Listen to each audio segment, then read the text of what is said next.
Okay, so this is the experimental setup for experiment 1, analog to digital conversion. So before we start, I just wanted to kind of go over the experimental setup. You have here a signal generator. So this unit will go ahead and generate the signal that you are going to be analyzing. This is the function out. This is where the signal gets outputted from the unit. The signal is going to go in two directions. In one direction, it's going to go to an oscilloscope, which allows you to visualize in real time the signal. This does an analog to digital conversion. It shows it to you in real time on the screen.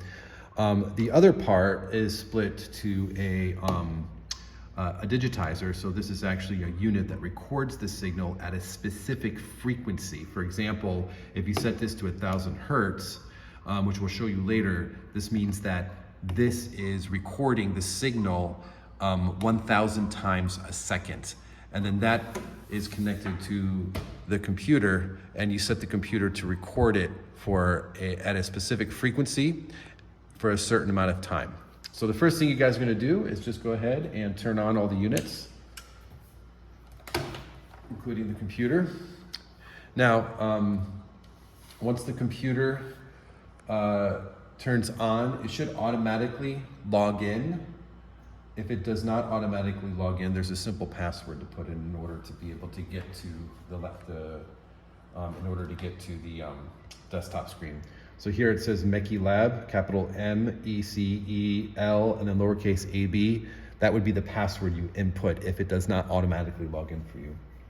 So once you're in here, you go to Logger Pro and just double click that. It should be an icon on your desktop, and it should bring up the Logger Pro software, and you should see the signal starting to record. So that's the computer setup. The oscilloscope takes a little while to get going, so give it a good minute to turn on, and then this is the screen you should see once it turns on, and you will actually see the signal across the screen once it turns on. So, and then this is the function generator. So what I'm gonna do is take some time to explain how to use the function generator. When the function generator turns on, every so often you'll see sort of an error message. It says ERR. If that happens, it's not a big deal. To clear that, you would just press this button, which is the center button above this knob. That would go ahead and clear that error and go ahead and start showing you the digital display. Now, this digital display, the way it works is this is the signal that you're putting out, the frequency of the signal in hertz. This point right here, this where my finger is, you see separation between Hz, hertz, and MHz, which is millihertz. That's the decimal point. So right now, this is set to 1,000 hertz. To change the signal frequency, it's not too difficult. You use these two, the left arrow and the right arrow, to go ahead and switch to different digits. And then you use this knob to change that number. So if I want to set this to 100 hertz, I would go to here. So that's 1, 2, third digit, turn that to 1. And then I would go to here and turn that to 0. And now I'm set to 100 hertz. So that's how you change the frequency setting. Here is the different types of functions. So this is a sine wave, this is a triangle wave, this is a square wave, and so forth and so on.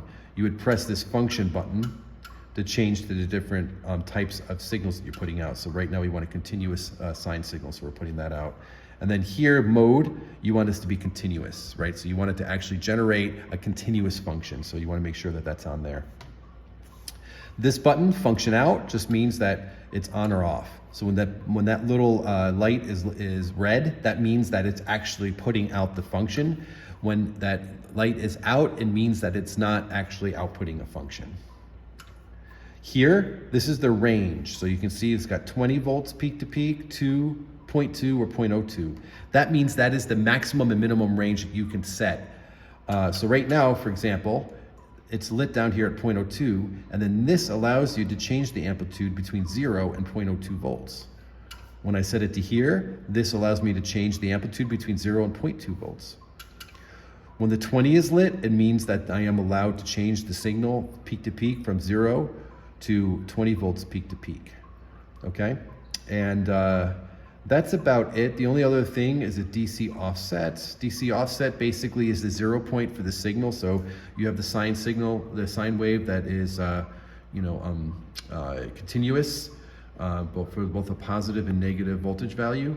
And then the DC offset is the 0 point for that. We'll be talking about that a little bit more in future labs. So that is about the functionality of the function generator. Going over to the oscilloscope has a lot of different functions. So we'll just try our best to kind of go over some of the basics.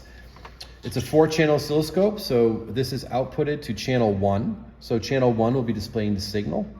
I'm going to go ahead, and this is a 100 hertz sine wave, and I'm going to put this amplitude all the way to a max, so a max of 20 volts peak to peak. That means 10 volts above 0 and 10 volts below 0. If you come over here, you can actually set the scaling of the window. So the window basically here allows you to sort of window in on the signal. So for example, it's like if you're looking at an elephant, it's whether you're 1 foot away from the elephant or 100 feet away from the elephants. So you can kind of like window in on both time on the x-axis and voltage on the y-axis. So for example, right now, this knob for channel 1 allows you to change the range or the increment that each of these spaces have. You can see there's little dots here, right? These little square dots. So this line, this line, this line, this line. I can set that to different voltage ranges. So right now, this is 10 volts up and 10 volts down. So that means that each of these squares is about 5 volts. 5, 10 up, 5, 10 below. If I go ahead and I change the range, now I've actually changed these to be basically 2 volts. So 2, 4, 6, 8, and then 10 would be out of the screen. So that allows you to change the y-axis range for voltage. And then there is another button here where it says scale that allows you to change the time range on the x-axis. So across here, in order to be able to window in on the signal. Now, there is a function called auto set in black right here. If you press that, what happens is that the oscilloscope takes a second to sample the signal coming in and automatically preset the X and Y range so you can visualize the signal coming in. There's other functions here that allows you to be able to look at various aspects of the wave. I am not going to go over that right now. We can go over that in lab at a future time. Lastly, Logger Pro.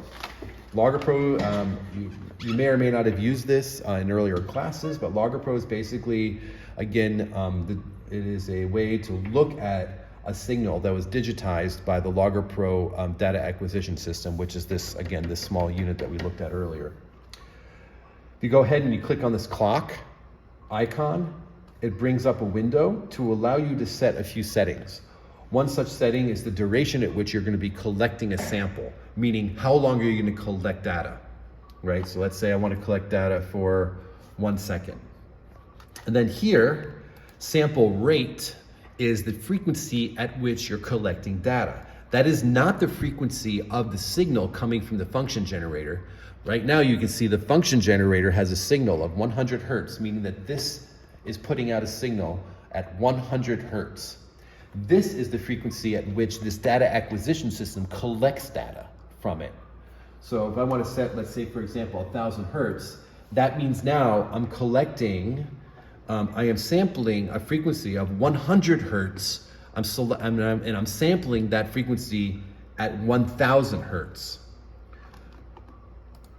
So if I go ahead and I press collect, you can see now that this is the signal that is coming in from this function generator that I collected data at a frequency of 1,000 samples per second for a duration of 1 second.